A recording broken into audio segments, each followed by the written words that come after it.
Welcome to the Intelligensis Africa Insights podcast, brought to you by Intelligensis Risk and Strategy, Africa's leading provider of security, political, and socioeconomic risk analytics. I'm your virtual host, Amma, and in each episode, we delve deep into the critical issues shaping the African continent today. In this episode, we explore the complex and dynamic history of Burkina Faso, from its pre-colonial era through the turbulent times of military rule to the rise of revolutionary figures like Thomas Sankara and the ongoing challenges under the current military rule of Captain Ibrahim Traoré. We'll provide you with a comprehensive overview of the country's journey. We'll cover the socio-political shifts, economic developments, and the security landscape that have defined Burkina Faso's past and continue to influence its present.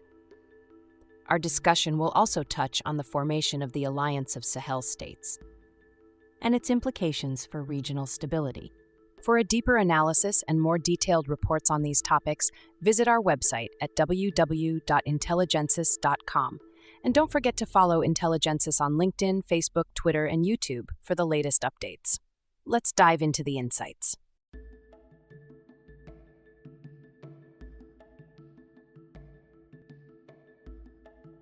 Burkina Faso, a landlocked country in West Africa, spans an area of about 274,200 square kilometers. To put that in perspective, it's roughly the size of the United Kingdom, or slightly larger than the state of Colorado in the US. Burkina Faso shares borders with 6 countries: Mali to the northwest, Niger to the northeast, Benin to the southeast, Togo and Ghana to the south, and Côte d'Ivoire to the southwest. This central location in the Sahel region has made Burkina Faso a crossroads of various cultures and influences throughout history. The country's population is around 22 million, with over 60 different ethnic groups contributing to its rich cultural tapestry. The Mossi people, who make up nearly half of the population, are the largest ethnic group, followed by others such as the Fulani, Gurunsi, Bobo, and Senufo. The Mossi have historically been dominant in the Central Plateau region, while other groups are dispersed across the country, often maintaining distinct cultural and linguistic traditions. The official language is French, a remnant of colonial rule, but more than 70 local languages are spoken, with Moor, Diola, and Fulfulde being the most widely used. Economically, Burkina Faso is primarily agrarian, with about 80% of its population relying on subsistence agriculture. The country is a leading producer of cotton in Africa, and in recent years, gold mining has become a significant contributor to the national economy, making Burkina Faso one of the top gold producers on the continent. Despite these natural resources, the country remains one of the poorest in the world, with a high rate of poverty, limited infrastructure, and challenges such as drought and desertification that impact agricultural productivity.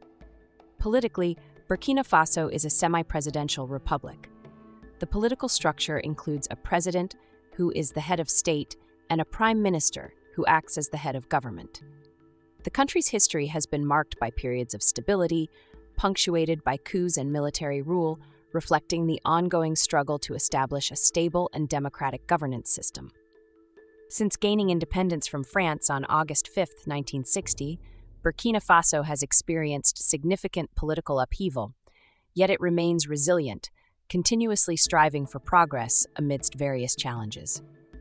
Long before the arrival of European colonizers, the region that is now Burkina Faso was home to several well-established kingdoms and communities, each with its own social and political structures. Among the most prominent were the Mossi kingdoms, which date back to the 11th century. The Mossi people, known for their military prowess and centralized governance, established powerful states such as Ouagadougou, Yatenga, and Tenkodogo. These kingdoms were characterized by a hierarchical system where the Moro Naba, or king, held significant authority over the people and land. The Mossi kingdoms were unique in their resilience against external forces. While much of West Africa came under the influence of great empires like Mali and Songhai, the Mossi successfully resisted conquest, maintaining their autonomy for centuries. This resistance was not merely military. The Mossi also engaged in diplomacy and trade, establishing themselves as a key player in the region. However, the Mossi were not the only significant group in the region. In the west, the area was influenced by the Mali Empire. particularly through the trading networks that connected Burkina Faso to the broader Sahel and Sahara regions.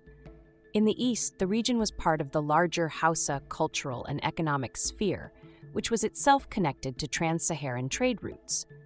These interactions fostered a rich cultural exchange, with Islam gradually spreading into the region alongside traditional animist beliefs.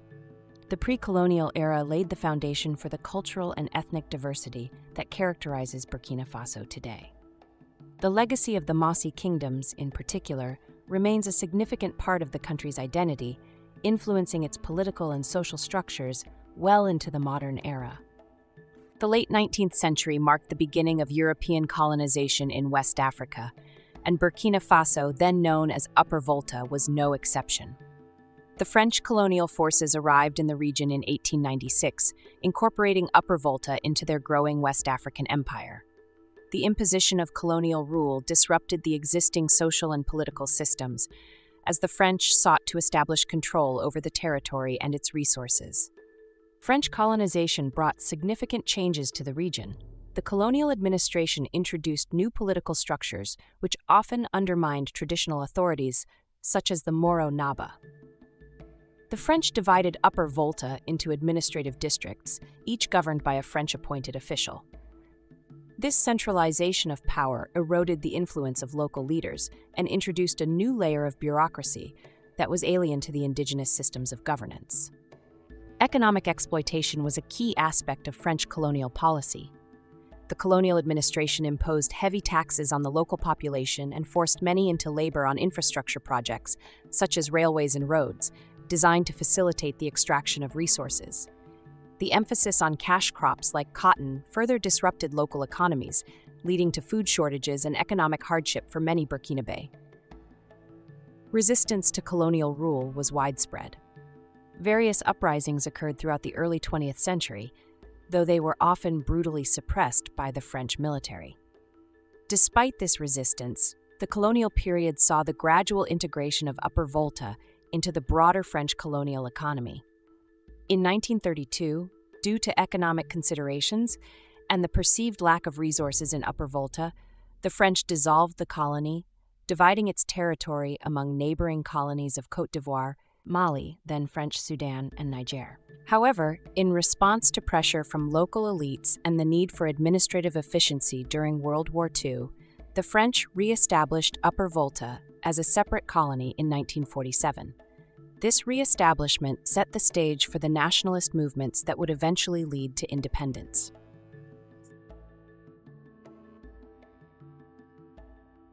Following World War II, the wave of decolonization that swept across Africa also reached Upper Volta, now Burkina Faso.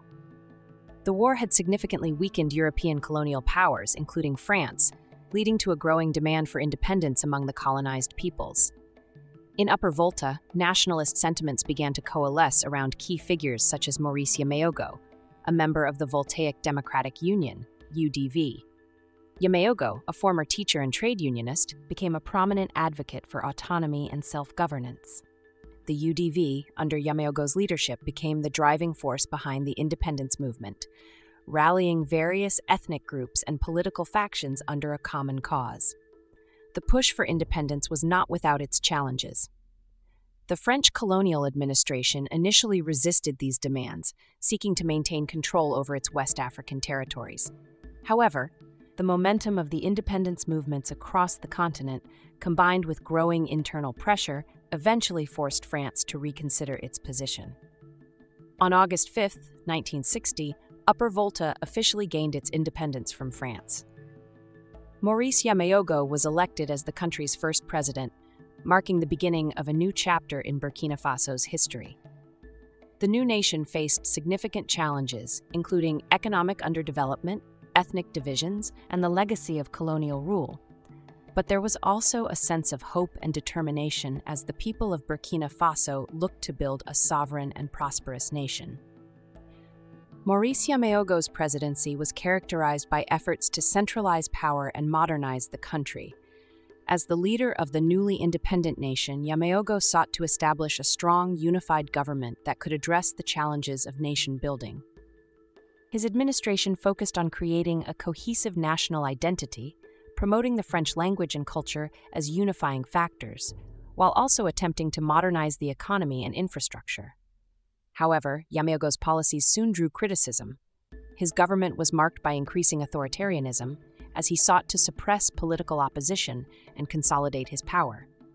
Yameogo's centralization efforts alienated many, particularly in the regions where traditional leaders and ethnic groups felt marginalized.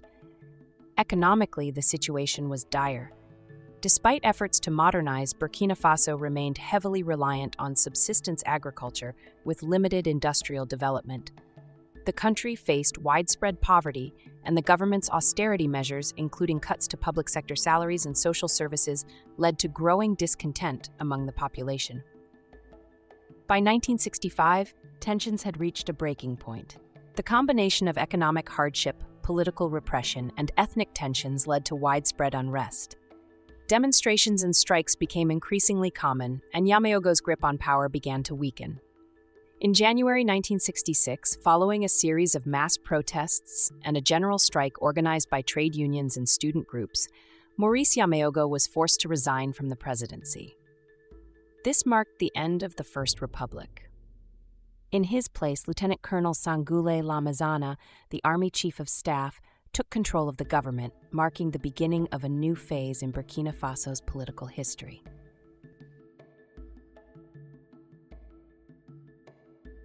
Following the resignation of Maurice Yameogo in January 1966, Burkina Faso, then still known as Upper Volta, entered a period of military rule under the leadership of Lieutenant Colonel Sangoulé Lamazana. Lamazana, a respected military officer, was seen as a stabilizing figure in a time of political and social unrest. His government promised to restore order and address the country's economic challenges. Lamazana's rule began with the suspension of the constitution and the dissolution of the National Assembly. In its place, he established a provisional military government, pledging to return the country to civilian rule once stability was achieved. However, the reality proved more complex. Throughout the late 1960s and early 1970s, Lamazana faced the daunting task of managing the country's dire economic situation. Burkina Faso was heavily dependent on agriculture, and recurrent droughts exacerbated food shortages and poverty. Lamazana's government introduced various economic reforms, including efforts to diversify the economy and attract foreign investment, but progress was slow and uneven. In 1970, after several years of military rule, Lamazana introduced a new constitution, paving the way for a return to civilian government. However, the new political framework retained significant powers for the military, allowing Lamazana to continue wielding considerable influence. In 1978, Lamazana won the country's first presidential election under the new constitution, securing his position as the head of state. Despite these efforts at democratization, Lamazana's government struggled to maintain stability. Economic difficulties persisted, and internal political conflicts continued to undermine his administration. By the late 1970s, the country was once again on the brink of crisis, with growing opposition to Lamazana's rule. In 1980, amid mounting pressure from various political factions and economic turmoil, Lamazana was overthrown in a coup led by Colonel Saye Zerbo, marking yet another shift in Burkina Faso's tumultuous political landscape. The overthrow of Sangoulé Lamazana in 1980 by Colonel Saye Zerbo ushered in a new era of political instability for Burkina Faso. Zerbo, a former army chaplain and military officer, established the Military Committee of Recovery for National Progress, CMRPN, as the ruling body, suspending the constitution and dissolving the National Assembly. His government, like its predecessor, promised to address the nation's economic challenges and restore order. However, Zerbo's regime quickly became unpopular. The government's failure to improve the economy, coupled with its authoritarian practices, led to widespread disillusionment. Zerbo's rule was marked by increasing repression, including the arrest of political opponents and the suppression of civil liberties. The public's frustration culminated in a coup in November 1982, led by Major Jean-Baptiste Ouédraogo, who ousted Zerbo and took control of the government. Ouédraogo's government, like those before it, struggled to navigate the complex political landscape of Burkina Faso. He established the Council for the Salvation of the People, CSP, a military-dominated government that sought to stabilize the country and address its economic woes. However, internal divisions within the CSP, particularly between conservative and radical factions, quickly emerged, leading to tensions within the government. Among the radical faction was Captain Thomas Sankara, a charismatic and popular young officer who had gained a significant following for his outspoken criticism of corruption and inequality. Sankara was appointed prime minister in January 1983, but his radical views and growing influence made him a target for the more conservative elements within the CSP. In May 1983, amid increasing tensions, Ouédraogo ordered Sankara's arrest, sparking a crisis that would soon culminate in yet another coup. On August 4, 1983, a faction of the military loyal to Sankara, led by his close associate Blaise Compaoré, launched a coup that overthrew Ouédraogo and installed Sankara as the head of state. This marked the beginning of a revolutionary government that would profoundly change the course of Burkina Faso's history. Thomas Sankara, often referred to as Africa's Che Guevara, took power in 1983 at the age of 33, becoming one of the youngest leaders in Africa. Sankara's government was revolutionary both in its ideology and its policies. He renamed the country from Upper Volta to Burkina Faso, meaning Land of Upright People, symbolizing a break from the colonial past and a commitment to national dignity and self-reliance. Sankara's policies were focused on radical social and economic reforms. He launched ambitious programs to combat poverty, improve education, and promote public health. These included massive vaccination campaigns, the construction of schools, and efforts to increase literacy. Sankara also prioritized women's rights, outlawing female genital mutilation, forced marriages, and polygamy, and encouraging women to take on roles in government and the military. Economically, Sankara's government pursued a policy of self-sufficiency, rejecting foreign aid and emphasizing local production. He initiated land reforms, redistributing land from feudal landlords to peasants, and launched large-scale environmental initiatives, such as tree planting campaigns to combat desertification. These efforts were part of a broader vision to transform Burkina Faso into a self-reliant and egalitarian society. However, Sankara's radical approach also made him enemies both domestically and internationally. His policies alienated traditional leaders, the wealthy elite, and some foreign powers, including France, which saw his anti-imperialist stance as a threat to its influence in West Africa. Additionally, Sankara's insistence on austerity measures and his confrontational style created friction within his own government. On October 15, 1987, Thomas Sankara was assassinated in a coup led by his close ally and former friend, Blaise Compaoré. Sankara's death marked the end of the revolution, and Burkina Faso entered a new and more conservative phase under Compaoré's rule.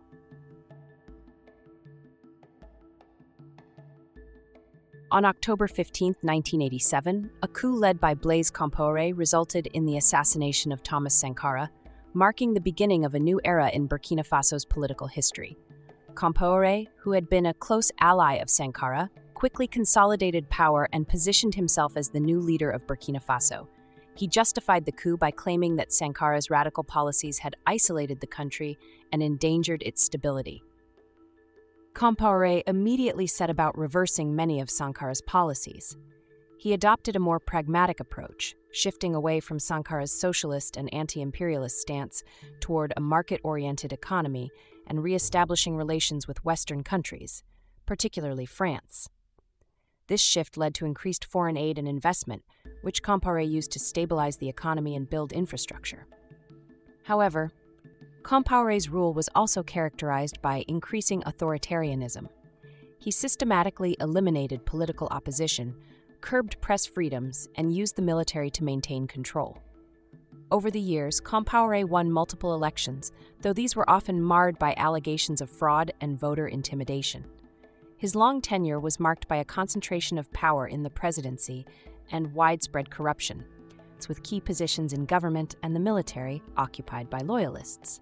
Regionally, Compaoré played a significant role in West African politics, often positioning himself as a mediator in regional conflicts. He was involved in peace negotiations in countries such as Liberia, Sierra Leone, and Côte d'Ivoire, which helped to bolster his international image. However, his involvement in these conflicts was sometimes controversial, with accusations that his government supported rebel groups to maintain influence in the region. Domestically, Compaoré's rule was marked by growing discontent. Despite some economic growth, many Burkinabe remained impoverished and social inequalities deepened. Additionally, the regime's repression of dissent and the lack of political freedoms led to increasing frustration, particularly among the youth and civil society groups. The tipping point came in 2014 when Compaoré attempted to amend the constitution to extend his 27-year rule, sparking widespread protests across the country. Faced with massive public opposition and international pressure, Compaoré resigned on October 31, 2014, and fled to Côte d'Ivoire, bringing an end to his long-standing rule. Following Blaise Compaoré's resignation, Burkina Faso entered a period of political transition. A transitional government was established, led by interim President Michel Kafando and Prime Minister Lieutenant Colonel Isaac Zida, with the mandate to restore order and prepare the country for democratic elections. The transitional authorities worked to dismantle the structures of Compaoré's regime, address human rights abuses, and create a more inclusive political environment. The transition was not without challenges. In September 2015, just weeks before the scheduled elections, elements of the Presidential Security Regiment, RSP, loyal to Compaoré, attempted a coup against the transitional government. The coup was met with strong resistance from the public and the regular army, leading to its failure and the disbanding of the RSP. This incident highlighted the lingering influence of Compaoré's network and the deep divisions within the country. Despite these challenges, Burkina Faso successfully held free and fair elections in November 2015, which saw Roch-Marc Christian Kabore, a former ally of Compaoré who had distanced himself from the regime, elected as president. Kabore's election marked a significant step in Burkina Faso's efforts to strengthen its democratic institutions and rebuild trust between the government and the people. Kabore's presidency has been marked by significant challenges, particularly in the areas of security and the economy. Since 2016, Burkina Faso has faced a growing threat from Islamist militant groups operating in the Sahel region. These groups have carried out numerous attacks, particularly in the northern and eastern parts of the country, leading to a severe humanitarian crisis with thousands of people displaced from their homes. The government has struggled to contain the violence, and the ongoing insecurity has significantly impacted economic development and social cohesion. In addition to the security challenges, Kabore's administration has faced criticism over its handling of the economy and its efforts to address corruption. While there have been some efforts to improve infrastructure and public services, many Burkinabe remain frustrated by the slow pace of change and the persistence of poverty and inequality. These issues, combined with the security situation, have contributed to a growing sense of dissatisfaction with the government. This discontent culminated in another coup in January 2022, when President Kabore was ousted by a group of soldiers led by Lieutenant Colonel Paul-Henri Sandaogo Damiba. The coup was driven by frustration with the government's failure to address the security crisis and improve living conditions. The new military leaders promised to restore security and implement reforms, but their takeover was met with concern both domestically and internationally, raising questions about the future of democracy in Burkina Faso. In September 2022, Damiba himself was overthrown in another coup, this time led by Captain Ibrahim Traoré. The rapid succession of military takeovers reflects the deep instability and uncertainty that continue to plague the country. As Burkina Faso navigates this turbulent period, the path forward remains unclear, with ongoing challenges in security, governance, and development. Despite the turbulence, the resilience of the Burkinabe people remains a defining feature of the nation. As the country grapples with its future, the legacy of the Compaoré era and its aftermath continues to shape the political and social landscape of Burkina Faso.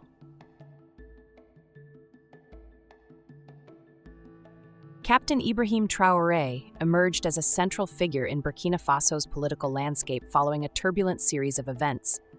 Born on March 14, 1988, in Bondokwe, Traoré initially pursued a career in the military, joining the Burkina Faso army in 2009. He quickly gained recognition for his bravery and leadership during various counterinsurgency operations, particularly against Islamist militants in the north. In January 2022, Traoré was part of the military officers who supported the coup that ousted President Roch-Marc Christian Kabore, leading to the installation of Lieutenant Colonel Paul-Henri Sandaogo Damiba as the leader of the Patriotic Movement for Safeguard and Restoration, MPSR. However, Damiba's failure to contain the jihadist insurgency led to widespread dissatisfaction among the military, particularly among the younger officers. By September 2022, Traoré and his fellow officers had grown frustrated with Damiba's leadership, accusing him of deviating from their original mission. On September 30, 2022, Traoré led a coup that ousted Damiba, and he declared himself the new head of the MPSR. Just days later, on October 6, 2022, Traoré assumed the position of interim president, becoming the youngest head of state in the world at the age of 34. Traoré's rise to power was marked by promises of reform and a commitment to addressing the ongoing security crisis. His swift consolidation of power, however, raised concerns both domestically and internationally, as Burkina Faso faced increasing instability. Despite his controversial ascent, Traoré garnered significant support from the public, particularly among those disillusioned by the failures of previous administrations. Since assuming power, Captain Ibrahim Traoré has positioned himself as a decisive and enigmatic leader. His government has been marked by a strict control of communication and an effort to portray Traoré as a war leader, especially in the face of Burkina Faso's ongoing battle against jihadist insurgents. One of his first significant actions as president was the expulsion of French forces from Burkina Faso in February 2023, signaling a shift in the country's foreign policy and a desire to diversify its international partnerships. Traoré has since forged closer ties with countries like Turkey and Russia, while also advocating for a pan-African approach to governance. In a notable move, he supported the idea of forming a federation with neighboring Mali and Guinea, both of which are also under military rule. This proposed federation would create the largest territory in Africa governed by military juntas, highlighting Traoré's vision for a united, self-reliant region free from Western influence. Domestically, Traoré has focused on mobilizing the population to support the military in its fight against insurgents. In April 2023, he declared a general mobilization, calling on all citizens to contribute to the war effort. His administration has also placed significant emphasis on the development of Burkina Faso's mining sector, aiming to increase domestic control over the country's vast gold resources. However, these moves have been accompanied by a rise in pro-government propaganda and increased repression of dissent, as Traoré seeks to solidify his rule. Despite his promises of democratic elections in 2024, Traoré has suggested that elections may be delayed if the security situation does not improve. His administration has also faced allegations of ties to the Russian Wagner Group, although Traoré has denied these claims. The future of Burkina Faso under Traoré remains uncertain as the country grapples with ongoing instability and the challenges of leadership under a military regime.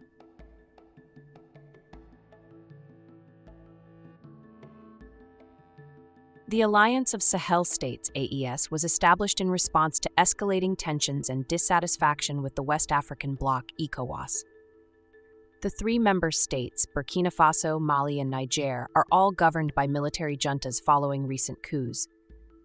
Their leaders banded together to form the AES in July 2024, driven by a shared sense of grievance over what they perceived as the uneven application of ECOWAS's rules, particularly regarding democratic governance.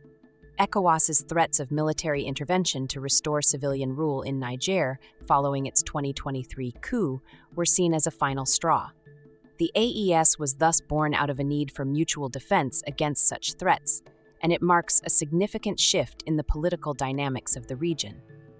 These juntas also sought to create an alliance that would enable them to pool resources, improve security, and resist foreign influence, particularly from France, which they perceive as a neo-colonial force in the region. While the AES represents a bold new direction for these Sahelian nations, it faces significant challenges. One of the most pressing is the lack of financial resources.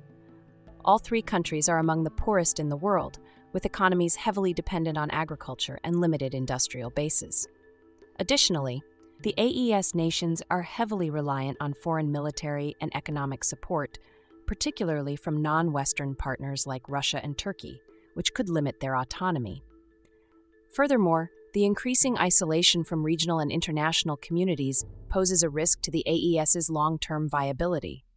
The withdrawal from ECOWAS has already led to economic sanctions, further straining their economies. Additionally, the internal security situation remains dire, with ongoing jihadist insurgencies destabilizing large swaths of these countries. The AES's ability to implement its ambitious plans, such as creating a common market and establishing a new currency, will be severely tested by these challenges. The formation of the AES has significant implications for regional stability and the future of West African integration.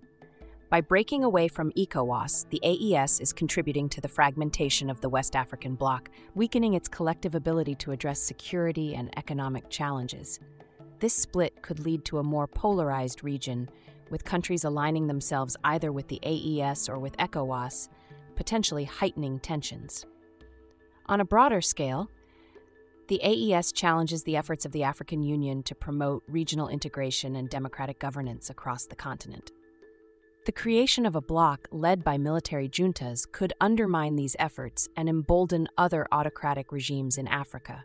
Additionally, the AES's rejection of Western influence in favor of closer ties with countries like Russia and Turkey signals a shift in geopolitical alignments that could have wider repercussions for Africa's role on the global stage.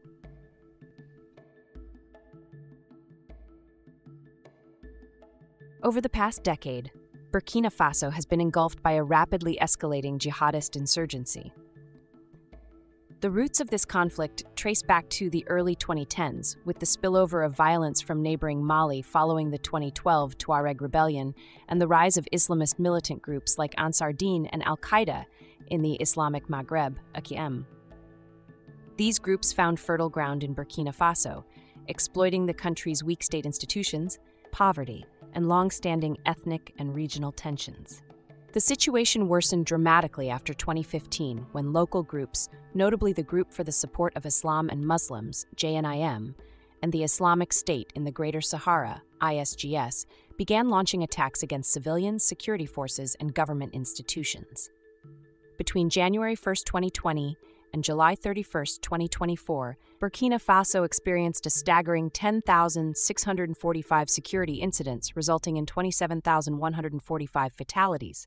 This represents an alarming increase of 478.53% in security incidents and 826.13% in fatalities compared to the previous period.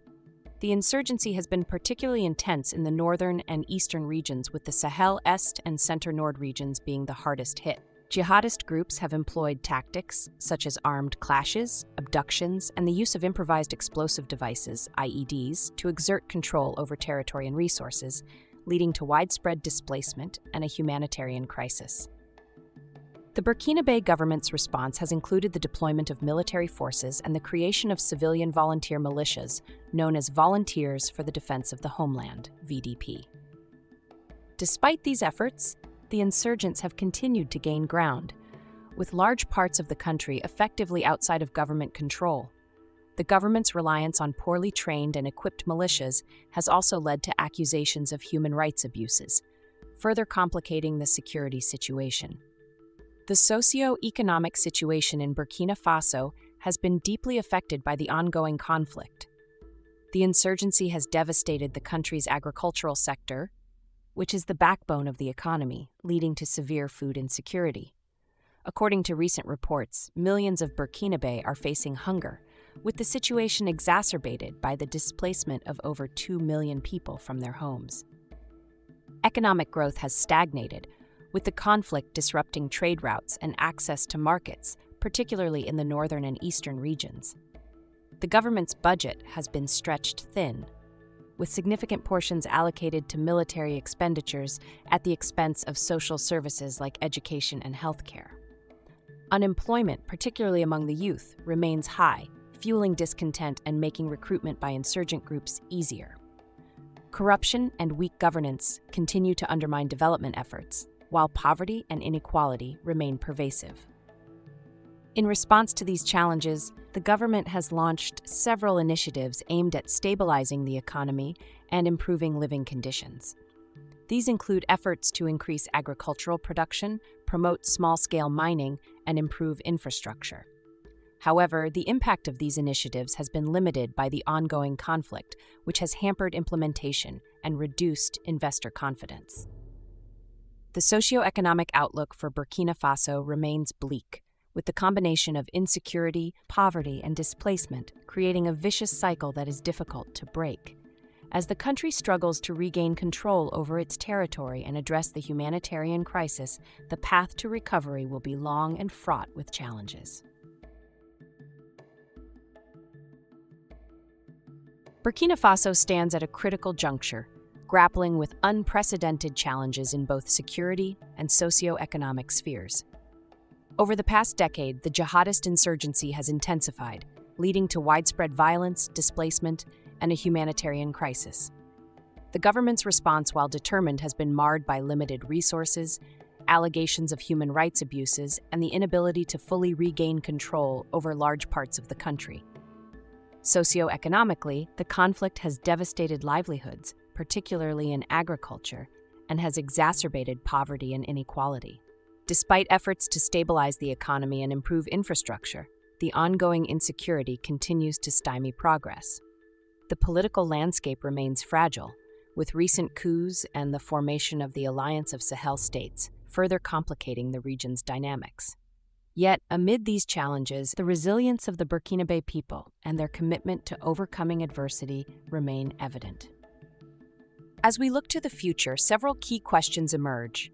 Can the government, under the leadership of Captain Ibrahim Traoré, successfully navigate the complex security landscape and restore stability? Will the Alliance of Sahel States bring the desired regional solidarity, or will it deepen the divide within West Africa? The forecast remains uncertain. On the one hand, the AES's formation could lead to stronger collective security efforts among its members, potentially providing a new approach to combating the insurgency. On the other hand, the continued isolation from ECOWAS and reliance on non-Western allies could limit Burkina Faso's options and increase its vulnerability. Economically, the road ahead is equally challenging. Without significant improvements in security, attracting the necessary investments for development will be difficult. The success of ongoing economic initiatives will depend heavily on the government's ability to maintain stability and effectively manage resources. As Burkina Faso moves forward, the resilience, adaptability, and unity of its people will be crucial in shaping the country's trajectory in the years to come.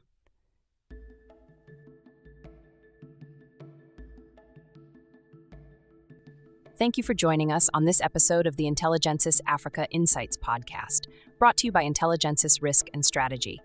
Intelligensis is Africa's leading provider of security, political, and socioeconomic risk analytics. For a deeper analysis and more detailed reports on these topics, visit our website at www.intelligensis.com. And don't forget to follow Intelligensis on LinkedIn, Facebook, Twitter, and YouTube to stay updated on our next episode.